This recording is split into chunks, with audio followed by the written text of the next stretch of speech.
அம்மா, இந்த பரிகாரத்தை நான் நல்லபடியா பண்ணிட்டேன். நீ தான் நல்ல வழி காட்டணும்.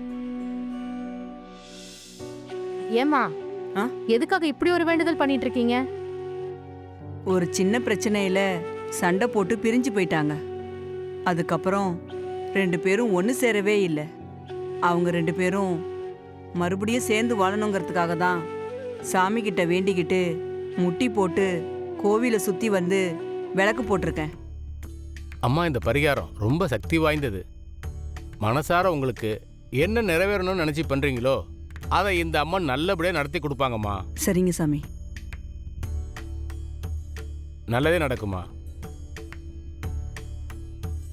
அக்கா, நம்ம அப்பாவும் அம்மாவும் பிரிஞ்சு தானே இருக்காங்க. நம்ம இந்த பரிகாரத்தை பண்ணா அவங்க 2 பேர் சேர்ந்துருவாங்கல்ல, இந்த கல்யாணமே நடக்காதுல்ல. அப்புறம் என்னக்கா, நானும் நீயும் அந்த அம்மா பண்ண மாதிரி விளக்கெடுத்துட்டு போய் முட்டி போட்டு நம்ம கோயிலை சுத்திட்டு வரலாம்க்கா. டேய், பவானி மேடம் சொன்ன மாதிரி கரெக்டாக பண்ணிடணும். அவங்க ஏற்கனவே நினச்ச விஷயம் எதுவும் சரியாக நடக்கலன்னு ரொம்ப டென்ஷனில் இருக்காங்க. இந்த வேலையில சொதப்பணும்னு வச்சுக்கோங்க, அப்புறம் நம்மளை போட்டு தள்ளிட்டு போயிட்டே இருப்பாங்கடா. டேய், குழிக்குள்ள பாக்ஸ் இறக்கி மண்ணை வெட்டி போட வேண்டியதுனடா. அட பாவீங்களா, என்ன இந்த பாக்ஸோட சேர்த்து புதைக்க போறீங்களா? பவானி, நீ எல்லாம் மனுஷியே கிடையாதுடி. எவ்வளவு வக்கரமான புத்தி உனக்கு. மனுஷங்களை இப்படி துரத்தி துரத்தி வேட்டையாடுற நீ எல்லாம் திருந்தவே மாட்டியா? கடவுளே, இதெல்லாம் உனக்கு அடுக்கவே அடுக்காது. ஏய், என்ன விடுங்கடா. டேய், என்ன விடுங்கடா. தயவு செஞ்சு இப்படி பண்ணாதீங்க ப்ளீஸ்.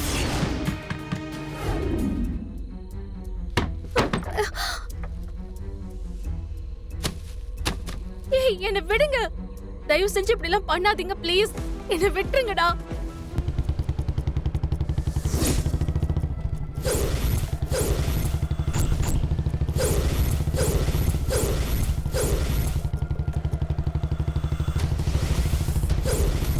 பாரதி ஃபோன் பேச பேச கட் ஆயிடுச்சு.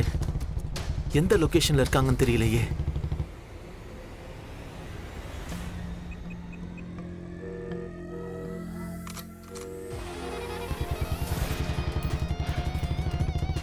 ஹலோ, சொல்லுங்க. வெற்றி, வெற்றி, பாரதி, உங்களுக்கு நான் பேசுறது கேக்குதா? வெற்றி, வெற்றி, வெற்றி. இப்போ எங்க இருக்கீங்க பாரதி? என்ன ஒரு பாக்ஸ்க்குள்ள வச்சு குழிக்குள்ள புதைக்க போறாங்க. என்ன சொல்றீங்க பாரதி? நிஜமாவா? ஆமா வெற்றி, நான் எவ்வளவோ ரிக்வெஸ்ட் பண்ணி பார்த்தேன். ஆனா அத அவங்க காதுலயே வாங்கிக்கல. என்னடா சத்தம்? டேய், அவகிட்ட ஃபோன் இருக்கு போல இருக்குடா. இவ யார்கிட்ட ஃபோன்ல பேசிட்டு இருக்கா? பேசினா பேசிட்டு போட்டோம். அவள் ஃபோன் பேசி எந்த பிரயோஜனமும் இல்லை. அவளை யாரும் வந்து காப்பாற்ற முடியாது. ஏய், பேசிட்டே இருக்காம மண்ணை போட்டு மூடுங்கடா.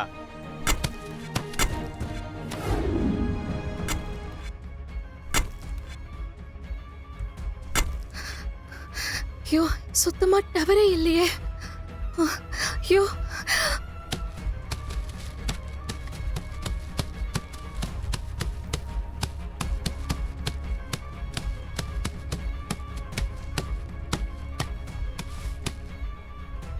கடவுளே, நான் சாக கூடாது. கடவுளே, நான் சாக கூடாது. எனக்குன்னு என் குழந்தைங்க, என் பாட்டி எல்லாருமே இருக்காங்க. டேய், என்ன இருந்தாலும் அவன் ஃபோன் பேசினால கொஞ்சம் பயமா இருக்குடா. டேய், எதுக்கு தேவையில்லாமல் கண்டதை யோசிக்கிற? அவள் யார்கிட்ட பேசியிருந்தாலும் யாரும் எதுவும் பண்ண முடியாது. இந்த இடத்த எவனாலையும் கண்டுபிடிக்க முடியாது. அப்படி நினைச்சு அசால்ட்டா இருக்க முடியாதுடா. நாம கொஞ்சம் ஜாக்கிரதையா இருக்கணும். ஹலோ, நான் உங்களுக்கு அனுப்பியிருக்க நம்பரோட லொகேஷன் உடனே எனக்கு வேணும். சீக்கிரம். It's very urgent. I am waiting here. Okay sir, நான் உடனே அனுப்புகிறேன்.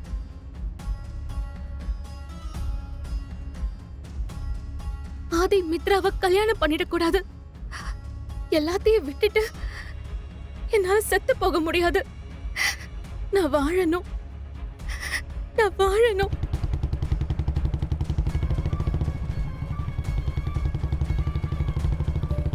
ஆதி, நான் பேசுறது கேக்குதா? இன்னும் கொஞ்ச நேரத்துல என்ன நடக்க போதுன்னே தெரியல.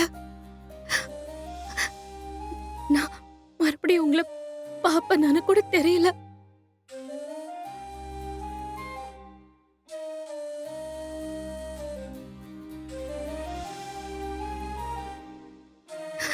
நான் உங்களை விட்டுட்டு போயிடுவேணும்னு எனக்கு எனக்கு பயமா இருக்காதே. நீங்க என்னோட வாழ்ந்த ஞாபகங்கள் எல்லாம் அழிச்சிட்டு என்னை விட்டு போனதும் நான் இனி உங்களை பார்க்கவே மாட்டேன்னு நினைச்சப்போ நீங்க என் கண்ணு முன்னாடி வந்து நின்னீங்க.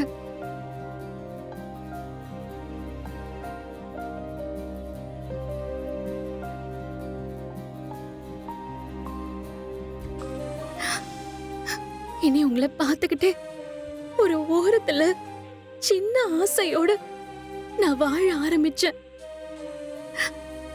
அப்பதான் உங்க சொத்த மித்ரா பவானி 2 பேரும் சேர்ந்து பின்னிருந்த சதிவல எனக்கு தெரிய வந்துச்சு. உங்களை விட்டு தள்ளி இருக்கணும்னு நினைச்சு நானும் அவங்க கூட சேர்ந்து வாழணும்னு ஆசைப்பட்டேன். மித்ரா பவானி கிட்ட இருந்து உங்களை காப்பாத்தணும்னு நினைச்சேன். ஆனா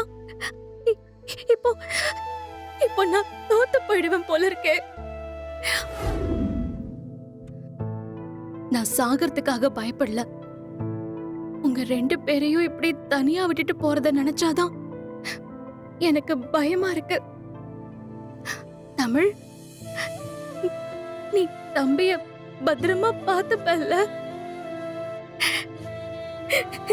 எனக்கு என்ன பண்றதுன்னே தெரியல. உங்க அப்பாவையும் உங்களையும்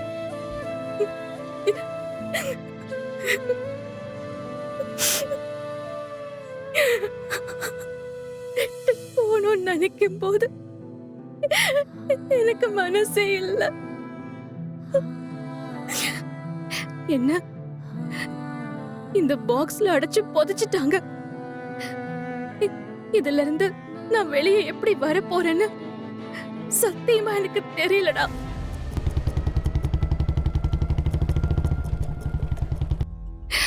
கடவுளே என்ன காப்பாத்து. ஆதிக்காகவும் என் 2 குழந்தைங்களுக்காகவும் நான் வாழணும் கடவுளே.